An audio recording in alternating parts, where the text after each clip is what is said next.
इसी ने हमें बहुत परेशान कर दिया है। एमआईएम आपके दरमियान में यह बात कहने के लिए आई है, यह पैगाम देने के लिए आई है। दोनों मर्तबा मैंने भारत के संविधान का सुप्रीम कोर्ट के फैसलों का हवाला देकर उस वक्फ तरमीमी कानून के कानूनी दलाइल को सामने रखकर उसकी धज्जियां उड़ाई और मोदी के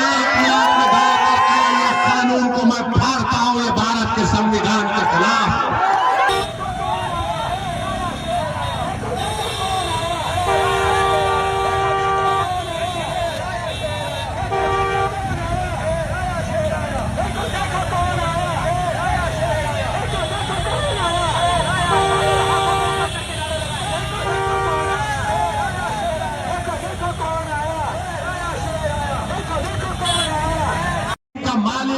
जिस मस्जिद का मालिक, जिस दरगाह का मालिक, जिस खानखाह का मालिक अल्लाह है, ऐसे कानून से उसको छीनना चाहते हैं। भारत की पार्लियामेंट गवाह है कि हमने जब कानून को भारत की पार्लियामेंट में लाया गया, दोनों मर्तबा मैंने भारत के संविधान का सुप्रीम कोर्ट के फैसलों का हवाला देकर उस वक्फ तरमीमी कानून के कानूनी दलाइल को सामने रखकर उसकी धज्जियां उड़ाई और मोदी के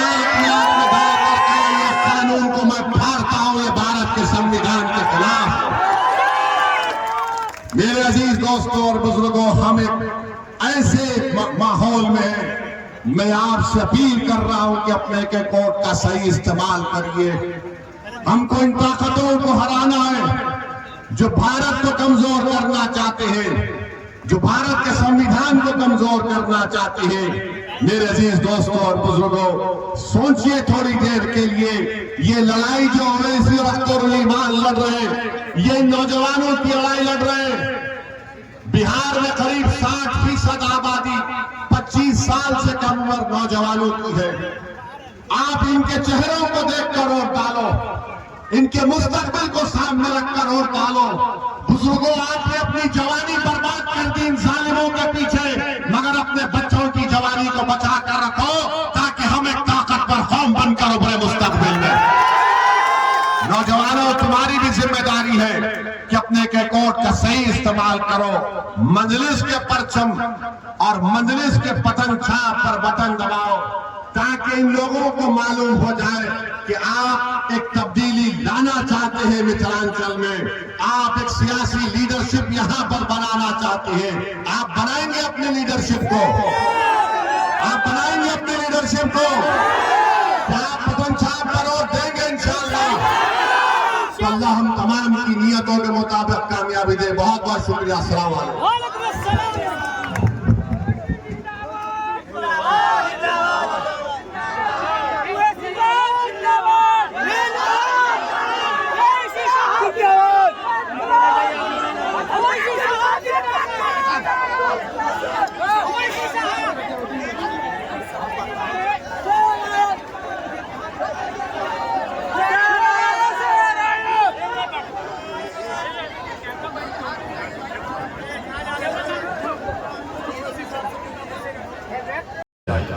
हम बड़े ममनून और मशकूर हैं इन अजीजों का कि जिन लोगों ने जलसे का इनेकाद किया और पार्टी का झंडा हो, चाहे फैसल हो, राशिद खलील हो या वकार हो, ये नौजवान जो दीवाने बनकर आज आपको पैगाम पहुंचा रहे हैं, दरअसल किस बात की है?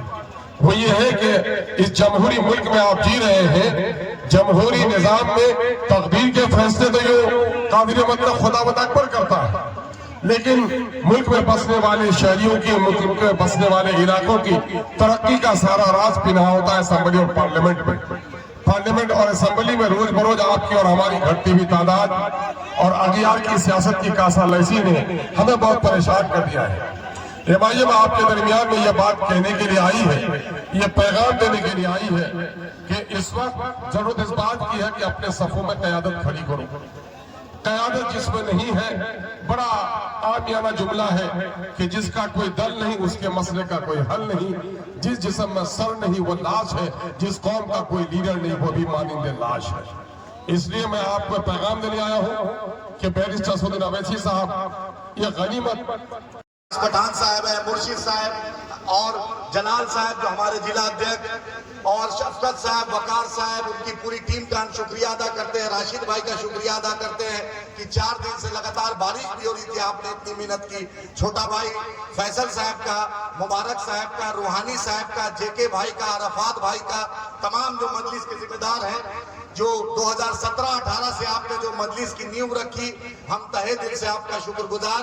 क्योंकि याद है मुझे जब आरपीएफ कांस्टेबल चेतन शर्मा ने बिस्पी में असगर भाई को गोली मारा तो सबसे पहले दरभंगा मधुबनी की टीम उनके घर गई, कोई दूसरा नहीं गया। सबसे पहले उसके उस घर में उस जाने वाले का नाम मजलिस इत्तेहादुल मुस्लिमीन है।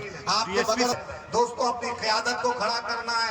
मिथिलांचल बहुत ही तालीम याफ्ता सरजमी है, बड़ी तादाद में नौजवान मजलिस इत्तेहादुल मुस्लिमीन बैरिस्टर असदुद्दीन ओवैसी साहब, अख्तर उल ईमान साहब के जाने वाले हैं। हम चाहते हैं कि आप अपनी क़यादत को मजबूत कीजिए। आपके लिए जिस तरीके से बैरिस्टर असदुद्दीन ओवैसी साहब, जिस तरीके से बिहार में अख्तर उल ईमान साहब लड़ाई लड़ रहे हैं, इस लड़ाई को मजबूत कीजिए क्योंकि वक्त की किल्लत है। हम यही चाहते हैं, अपने लीडर को आप सुनिए, अपनी क़यादत को मजबूत कीजिए। बैरिस्टर असदुद्दीन ओवैसी साहब के हाथों को, अख्तर उल ईमान साहब के हाथों को इस बात की गवाही देता है कि आप अल्हम्दुलिल्लाह पूरी तरह दिलो जान से मजलिस को मोहब्बत करने लगे, मजलिस का साथ देने को तैयार है। आपसे साथ देंगे ना? थोड़ा आवाज से, बारिश तो नहीं है, थोड़ा सा मौसम खराब है, कुर्सी की पेटी बांध लो, मौसम बिगड़ने वाला है। अब बहुत सौ की नींद हराम हो चुकी है, पेट पे दर्द हो चुका है। आप तमाम ने देखा किस तरह से असद ओवैसी साहब की क़यादत के अंदर अख्तर साहब के साथ हम लोगों ने जो सीमांचल न्याय यात्रा निकाली थी 24, 25, 26, 27 को, उसका रिजल्ट तो आप तमाम ने देखा कि किस तरह हजारों नहीं लाखों की संख्या के अंदर लोग जुड़े। सभाओं में नुक्कड़ की हमारी जो मीटिंग होती थी, ऐसा लग रहा था कि माशाअल्लाह बहुत एक बड़ी ग्रैंड पब्लिक मीटिंग जैसा हो गया था। हर तरफ 30 से ज्यादा नुक्कड़ मीटिंग थी, मैं तो कहूंगा 30 से ज्यादा ग्रैंड सभाएं हो गई थी वो हमारी। इतना लोगों ने मोहब्बतों से नवाजा है और ये काफिला जारी है, आज आपके बीच में है, आज जाले की सरजमीन पर आए हैं। इंशाअल्लाह मजलिस इत्तेहादुल मुस्लिमीन जिसको भी कैंडिडेट उतारेगी, उम्मीदवार घोषित करेगी।